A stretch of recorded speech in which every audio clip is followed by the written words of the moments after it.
On entend souvent dire que pour que les légumes du poussent, ils ont besoin de beaucoup de soleil. Mais que faire si votre terrain est entièrement à l'ombre de la maison, des arbres ou de la clôture?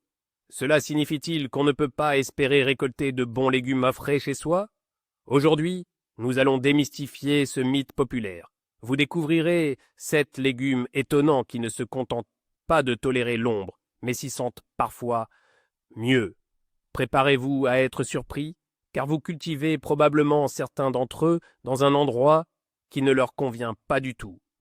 La plupart des légumes aiment effectivement le soleil. Ils en ont besoin pour la photosynthèse, pour accumuler de l'énergie et former des fruits. C'est pourquoi les conseils standards commencent toujours par la recherche de l'endroit le plus ensoleillé. Mais le monde végétal est bien plus diversifié qu'il n'y paraît. Il existe tout un groupe de légumes qui ont évolué dans des conditions de manque de lumière. Ils poussent à merveille dans les coins frais et ombragés du jardin. Et en les connaissant, vous pourrez transformer même le coin le plus ombragé en un potager productif. Alors, découvrons ensemble qui ouvre notre liste de héros de l'ombre. Tout en haut de la liste, on trouve l'épinard. Eh oui, c'est bien lui. L'épinard est un vrai amateur de fraîcheur et d'ombre. Ses feuilles tendres ne supportent tout simplement pas le soleil brûlant. Sous les rayons directs, il monte très vite en graines. Cela signifie que la plante produit une tige florale et que ses feuilles deviennent amères et désagréables à manger. Pourtant, ce qu'on veut, c'est une verdure juteuse pour nos salades fraîches et nos smoothies sains, n'est-ce pas? C'est pourquoi un coin ombragé est son endroit idéal. À mi-ombre, voire à l'ombre dense, l'épinard pousse peut-être un peu plus lentement. Mais en contrepartie, il devient beaucoup plus touffu. Ses feuilles sont plus grandes, plus charnues et incroyablement tendres au goût. Sans cette amertume désagréable qui apparaît souvent chez l'épinard cultivé en plein soleil. Vous obtenez une récolte de bien meilleure qualité. De plus, vous pouvez le récolter à plusieurs reprises pendant la saison. Il suffit de couper délicatement les feuilles extérieures lorsqu'elles ont atteint la bonne taille. Et la plante continuera à produire de nouvelles feuilles à partir du centre. C'est très pratique pour avoir une récolte continue de verdure fraîche. En plus, à l'ombre, le sol sèche moins vite. Or l'épinard, comme on l'a déjà dit, adore l'humidité. Vous aurez donc besoin d'arroser votre coin potager beaucoup moins souvent. Imaginez des feuilles d'épinard luxuriantes, légèrement sucrées, directement issues de votre coin ombragé du jardin. Idéal pour des salades fraîches, au début du printemps, à la fin de l'automne, ou même en été si vous trouvez un bon endroit ombragé. Essayez de semer vos épinards sous les arbres, le long du mur nord de votre maison ou d'une clôture. Et vous verrez à quel point il vous en sera reconnaissant. Vous obtiendrez un véritable trésor de vitamines. D'ailleurs, l'épinard est excellent pour notre santé. Il contient énormément de fer, de vitamines et d'antioxydants. Ce n'est donc pas seulement un légume facile à cultiver, mais un véritable super aliment tout droit sorti de votre potager. Et le plus important, l'épinard qui pousse à l'ombre ne prend pas la précieuse place au soleil. Cette place, tant nécessaire aux cultures qui aiment la chaleur comme les tomates, les concombres ou les poivrons.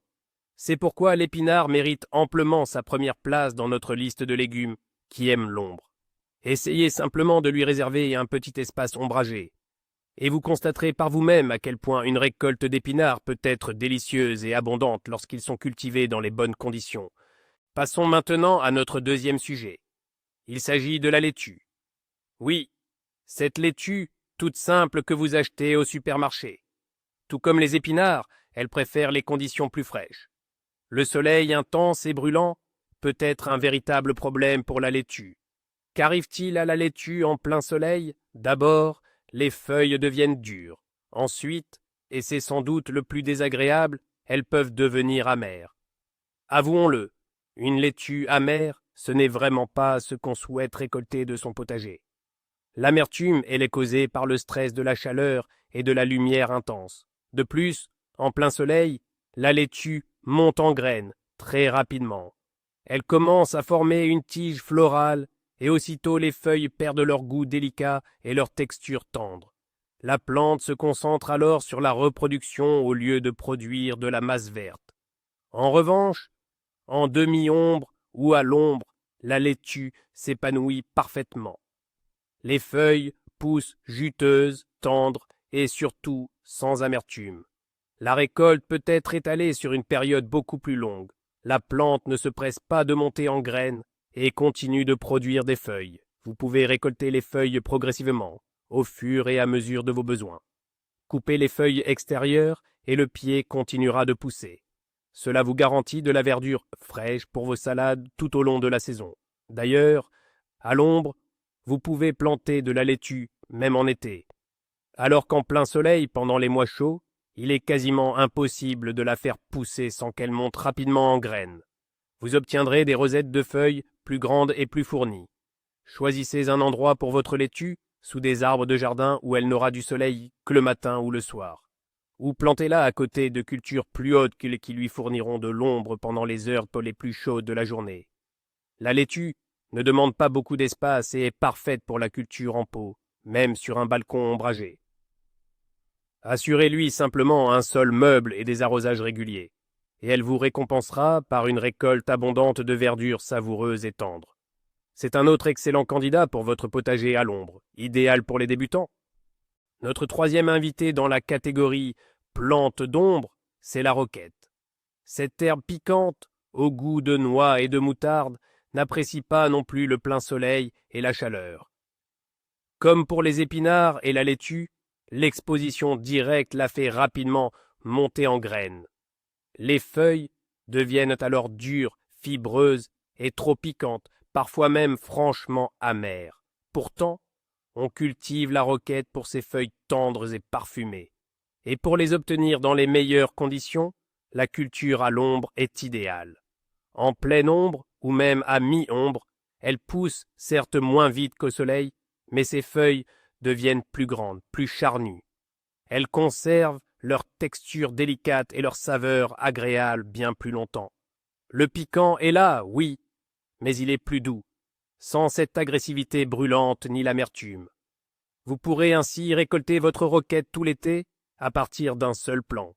Il suffit de couper les feuilles au fur et à mesure de vos besoins, sans arracher le pied entier.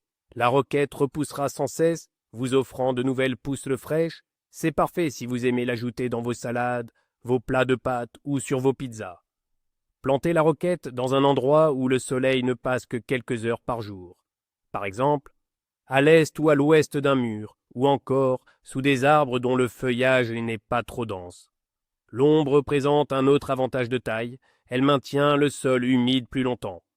Or, la roquette apprécie particulièrement une humidité régulière, sans jamais être totalement sèche. Cultiver la roquette à l'ombre est un moyen très simple d'obtenir une récolte abondante et de qualité de cette herbe aromatique. C'est une plante peu exigeante et facile à réussir, même si vous partez de graines. Elle pousse vite et offre un premier rendement rapide.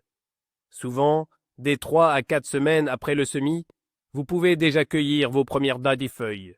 Alors, si vous avez un coin un peu ombragé qui ne demande qu'à être occupé, n'hésitez pas une seconde, semez-y de la roquette. Vous serez agréablement surpris du résultat. Vous obtiendrez une herbe tendre, parfumée et délicieuse qui vous offrira des récoltes généreuses tout au long de la belle saison. C'est une excellente illustration que, même au potager, l'ombre peut devenir un véritable atout. La quatrième plante de notre liste de cultures d'ombre est l'oseille. Oui, celle-là même avec laquelle on prépare le bortsch vert ou de délicieuses tourtes. L'oseille est une plante vivace, parfaitement adaptée aux zones peu éclairées. Elle peut aussi pousser en plein soleil, mais ses feuilles deviennent plus dures et jaunissent rapidement. De plus, en plein soleil, elle monte plus vite en graines. Or, comme vous l'avez compris, on la cultive pour ses feuilles tendres et acidulées. À l'ombre, l'oseille produit des feuilles plus grandes et plus tendres. Elles restent juteuses et ne durcissent pas longtemps. Et la récolte peut s'étendre du début du printemps à la fin de l'automne. Plus vous coupez les feuilles, plus la plante se régénère activement et en produit de nouvelles. Cela vous assure une source constante d'oseille fraîche pour vos besoins culinaires. Un endroit ombragé est en fait son habitat naturel. Dans la nature, on la trouve souvent en lisière de forêt ou dans les sous-bois, là où le soleil direct n'atteint pas la plante toute la journée. Donc, en recréant des conditions similaires dans votre jardin, vous obtiendrez une récolte abondante et de qualité maximale. L'oseille est assez peu exigeante quant au sol, mais elle pousse idéalement dans un sol fertile et humide. À l'ombre, l'humidité s'évapore plus lentement, ce qui réduit vos efforts d'arrosage. La plante résiste bien à l'hiver et devient chaque année plus touffue. Une fois plantée au bon endroit, l'oseille vous fournira cette verdure utile pendant de nombreuses années. Son goût acide est dû à la présence d'acide oxalique et de vitamine C. Cela confère au plat une saveur particulière et des bienfaits. Utilisez-la dans les soupes, les sauces, les garnitures, ou ajoutez simplement quelques feuilles à une salade pour une touche acidulée, rafraîchissante. Ne sous-estimez pas cette plante simple mais très bénéfique. Surtout si vous avez un coin de jardin qui semble impropre à la plupart des cultures. Plantez-y de l'oseille et elle vous le rendra bien. C'est une solution idéale pour créer un potager paresseux qui produira presque sans votre intervention. Alors, l'oseille est un autre excellent choix pour un potager à l'ombre. Le 5e point de notre liste, c'est le radis. Eh oui, ce légume racine croquant qu'on adore dans les salades printanières. Cela peut sembler étrange, car les légumes racines demandent généralement beaucoup de soleil. Mais avec le radis, il y a une particularité. En effet, le radis est une plante de jours courts. Cela signifie que pour former sa racine, il a besoin d'une durée de jours relativement courte. Par contre, pour une croissance active du feuillage et une montée rapide en fleurs, il lui faut de longues journées ensoleillées. Sous le soleil éclatant de l'été, quand la durée du jour est à la plus longue, le radis monte très vite en graines. Au lieu de former une racine charnue et juteuse, il consacre toute son énergie à développer sa tige florale. La racine, elle, n'a pas le temps de se former du tout, ou alors elle devient dure, fibreuse et sans goût. C'est pourquoi on sème traditionnellement le radis tôt au printemps ou tard à l'automne, quand les jours sont encore, ou déjà, courts. Mais que se passe-t-il si on le plante à l'ombre?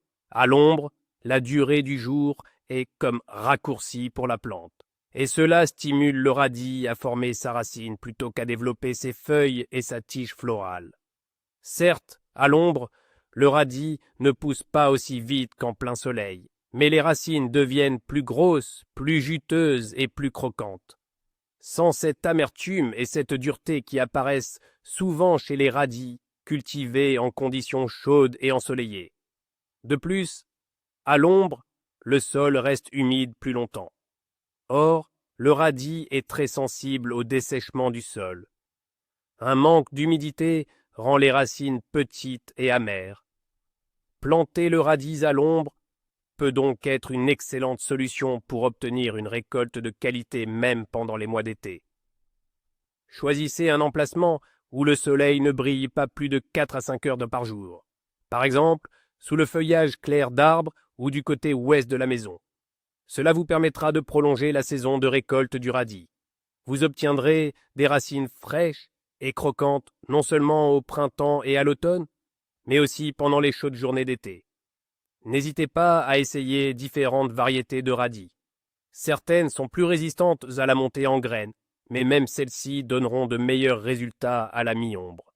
Alors, si vous aimez les radis, mais que vous avez eu des problèmes de montée en graines rapides, essayez de leur dédier un coin ombragé. Cela pourrait changer radicalement la donne. Et vous serez agréablement surpris de voir à quel point les radis peuvent être délicieux et juteux lorsqu'ils sont cultivés en tenant compte de leurs besoins. C'est une autre astuce inattendue, mais très efficace, pour le potager à l'ombre. En 6e position sur notre liste des plantes qui aiment l'ombre, on trouve plusieurs variétés de choux. Les choux à feuilles, comme le cale ou chou frisé, et les brocolis se sentent particulièrement bien à l'ombre. Les variétés paumées demandent généralement plus de soleil pour former une pomme bien dense, mais même elles peuvent pousser en semi-ombre. Pourquoi les choux aiment-ils l'ombre? Comme beaucoup de légumes-feuilles, les choux ne supportent pas bien la forte chaleur. En plein soleil, et par températures élevées, leur croissance ralentit. Les feuilles peuvent devenir dures et rugueuses. Les plantes là sont aussi plus sensibles aux nuisibles et aux maladies, notamment à l'altise. En semi-ombre, les choux poussent de manière plus calme et régulière. La température du sol et de l'air est plus basse, ce qui crée des conditions plus confortables pour leur développement. Les feuilles deviennent grandes, juteuses et tendres. Pour le cale, par exemple, le goût est plus doux, sans l'amertume excessive qui peut apparaître au soleil. Le brocoli se sent aussi très bien à l'ombre. Les têtes se forment peut-être un peu moins vite, mais elles sont plus compactes et tendres. Cela permet aussi d'étaler la récolte. De plus, l'ombre réduit le risque de dessèchement du sol, ce qui est très important pour les choux qui sont de grands amateurs d'humidité. Pour cultiver des choux à l'ombre, choisissez des endroits où le soleil n'arrive que le matin ou le soir. Vous pouvez aussi les planter entre les rangs de cultures plus hautes qui leur offriront une ombre tamisée durant la journée, comme à côté de pieds de tomates grimpantes ou de maïs. Le cale, ou chou frisé, est une véritable aubaine pour le potager ombragé. Il est très résistant au froid et peut pousser du début du printemps à la fin de l'automne, parfois même sous la neige. À l'ombre, ses feuilles deviennent même plus savoureuses après les premières gelées légères. Cultiver des choux à l'ombre peut demander un peu plus de temps pour atteindre la maturité complète. Mais le résultat en vaut la peine. Vous obtiendrez des plantes plus saines. Moins de problèmes avec les nuisibles qui préfèrent eux aussi les endroits ensoleillés et secs. Et surtout, une récolte de meilleure qualité avec des feuilles ou des inflorescences tendres et délicieuses. Alors, n'hésitez pas à expérimenter. Si vous avez un coin ombragé dans votre jardin, essayez de consacrer un espace aux choux à feuilles ou aux brocolis. C'est une excellente façon d'utiliser au maximum chaque mètre carré de votre potager et d'obtenir une récolte fantastique. Et enfin, notre 7e champion des coins ombragés, la carotte. Oui, c'est une racine, et pour former un beau légume, elle a besoin d'un peu de soleil, c'est vrai, mais pas d'un soleil de plomb direct toute la journée, et encore moins pour son feuillage. La carotte est une culture qui supporte très bien la mi-ombre. Qu'est-ce que ça veut dire concrètement? Elle n'a besoin de soleil direct que quelques heures par jour, idéalement le matin ou en fin de journée. Le reste du temps, elle est parfaitement à l'aise dans une ombre légère ou en mi-ombre. Quels sont les avantages de cultiver des carottes à mi-ombre? Premièrement, tout comme pour les radis, le sol reste frais et humide plus longtemps à l'ombre. C'est crucial pour obtenir des racines bien lisses et juteuses. La carotte n'aime pas que le sol sèche. En cas de manque d'eau, elle peut devenir dure, amère ou se fendre. Deuxièmement, à mi-ombre, le feuillage de la carotte ne se développe pas de manière aussi exubérante qu'en plein soleil. Du coup, toute l'énergie de la plante se concentre sur la formation de la racine. Les carottes poussent plus droites, plus grosses et plus sucrées. Sans cette texture un peu rude et fibreuse qu'on trouve parfois sur les carottes poussant en plein soleil dans un sol sec. Plantez vos carottes là où elles n'ont du soleil qu'une partie de la journée. Par exemple, sur un côté de votre potager orienté à l'est, qui bénéficie du soleil du matin, ou entre des plantes plus hautes qui créent une ombre légère aux heures les plus chaudes. Il est important de rappeler que pour une bonne récolte, la carotte a besoin d'un sol léger, bien drainé et sans cailloux. Et bien sûr, d'arrosage régulier, mais pas excessif. À mi-ombre, maintenir une humidité du sol idéale est beaucoup plus facile. La carotte mettra peut-être un peu plus de temps à mûrir à l'ombre qu'en plein soleil. Mais la qualité des racines sera nettement supérieure. Vous obtiendrez des carottes sucrées, croquantes et juteuses, et en plus, vous libérez les zones les plus ensoleillées pour les cultures qui en ont vraiment besoin. Cultiver la carotte à mi-ombre, et c'est une autre façon d'utiliser au mieux les coins moins ensoleillés de votre jardin. Obtenir une belle récolte de légumes racines là où vous n'auriez peut-être pas pensé les planter. Alors, si vous avez un coin un peu ombragé, n'hésitez pas à y semer des carottes.